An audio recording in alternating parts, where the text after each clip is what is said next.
Siapa yang tak suka martabak manis? Rasanya yang lezat ditambah berbagai macam isian membuatnya jadi camilan favorit. Tapi pernahkah Anda bayangkan sepotong martabak manis yang Anda makan mengandung bahan kimia yang biasa digunakan untuk membersihkan keramik dan penjernih air? Inilah reportase investigasi bersama saya Ivan Kurnia. Kami menamainya Etok. 7 tahun sudah Etok berjual martabak manis. Gerobaknya pun beranak pinak seiring konsumen yang antri setiap malamnya.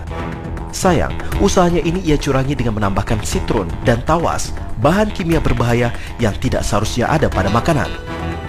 Buat menguning kulit luarnya gitu. Dan biasanya orang lain pakai telur, saya kan pakai itu, pakai tawas itu. Kalau sitrun itu buat perekahnya, jadi biar mengembang gitu. Kayak soda, iya ditambahin lagi ntar di atasnya. Oh gitu. Iya. Supaya? Ya supaya mereka lebih mereka lagi gitu. Ironisnya, Etok tak begitu tahu akan kegunaan sitrun dan tawas yang jadi resep rahasia martabak manis buatannya. Kalau yang saya tahu ya itu untuk martabak, tapi pernah juga lihat untuk kayak isian kalau ibu-ibu gitu kan yang rendang pakai kayak gitu, tapi dipakai martabak juga bisa. Isian baju maksudnya? Isian baju. Kalau isian baju buat apa? Kurang tahu untuk ibu kayaknya untuk lebih pemutih, untuk memutihkan pakaian kan. Kalau telur sendiri kurang tahu, tapi kalau yang saya coba di martabak ternyata lebih bagus pakai itu. Nah, kalau misalkan nggak laku sehari, itu bisa dijual besoknya lagi sampai 3 hari. Ide menambahkan bahan kimia non-pangan ke dalam martabak manisnya didapat dari kawannya. Yang ikut orang ini, terus lama-lama jadi bisa. Terus kita sekarang buka sendiri. Ya itu mah inisiatif sendiri. Inisiatif sendiri. Atau bukan tahu dari permasalahan lain ya? Ya inisiatif sendiri dari bos awalnya, ya kita ikutin kayak bos seperti itu.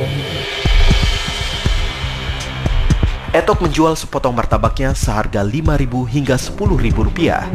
Pedagang martabak nakal ini pun tak mau berhenti melakukan aksinya. Ia pun tak peduli akan kesehatan konsumennya. Kalau itu kan udah lama, jadi belum pernah ngelihat orang keracunan gitu. Belum pernah saya makan martabak terus keracunan. Ya kalau misalkan nggak ada yang ngajuin ya terus ya. Meski tidak tahu bahaya dari sitrun dan tawas, Etok ternyata tak memberikan martabak manis buatannya kepada anak dan istri. Alasannya demi kesehatan. Udah orang ngeliat tiap hari juga udah gimana, udah malas. Tapi sekali-sekali suka juga. Nah, yang saya tahu belum pernah saya bawa ke keluarga. Belum pernah. Etok mengajak kami membeli bahan-bahan yang ia butuhkan ke pasar tradisional setempat. Setelah semua bahan didapat, Etok mengajak kami ke toko bahan bangunan. Kami tercengang ternyata Etok membeli sitrun di toko tersebut, bukannya di toko bahan makanan. Rasa penasaran kami tak berhenti di situ. Apa betul kita bisa membeli sitrun di toko bahan bangunan? Tim reportase investigasi pun menelusuri kebenarannya. Ada sitrun nggak?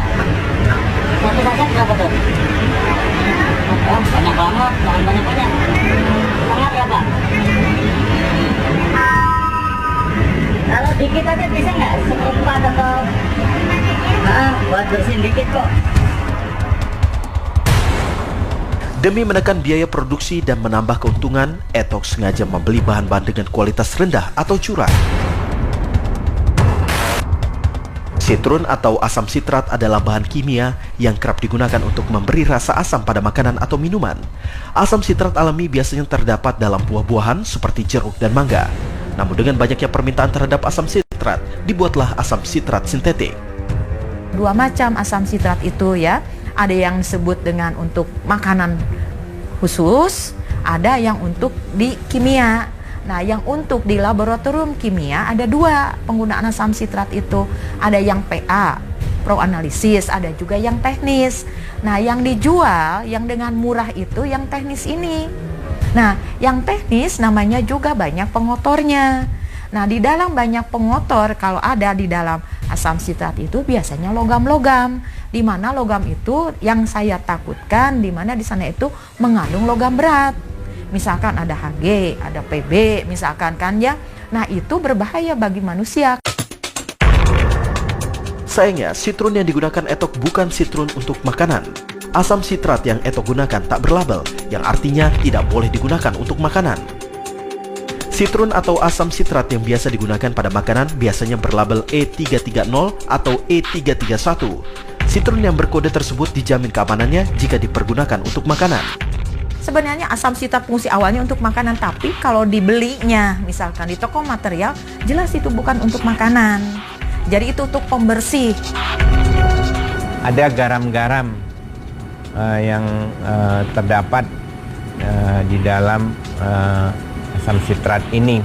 Ada beberapa hal dapat menyebabkan iritasi sesuai data keselamatan dan kesehatan. Kemungkinan dapat menyebabkan iritasi pada saluran pencernaan ataupun pada proses pencernaan dari konsumen yang melakukan atau yang mengkonsumsi bahan pangan tersebut. Sedangkan tawas adalah sejenis logam yang dikenal sebagai zat ampuh untuk menjernihkan air. Tak hanya itu, tawas pun kerap digunakan untuk membuat deodoran, pasta gigi, hingga krim rambut. Bisa dibayangkan bahaya yang mengintai bila tawas masuk ke tubuh kita. Seharusnya tawas itu tidak digunakan di dalam bahan pangan. Logam berat aluminium ini dalam bentuk ion itu sangat beracun apabila terkonsumsi dalam jumlah yang berlebihan. Paparan aluminium dapat merusak beberapa organ kita seperti hati. Apakah hanya pelaku yang menipu pembelinya atau masih banyak pedagang martabak lain yang tega berbuat curang? Reportase investigasi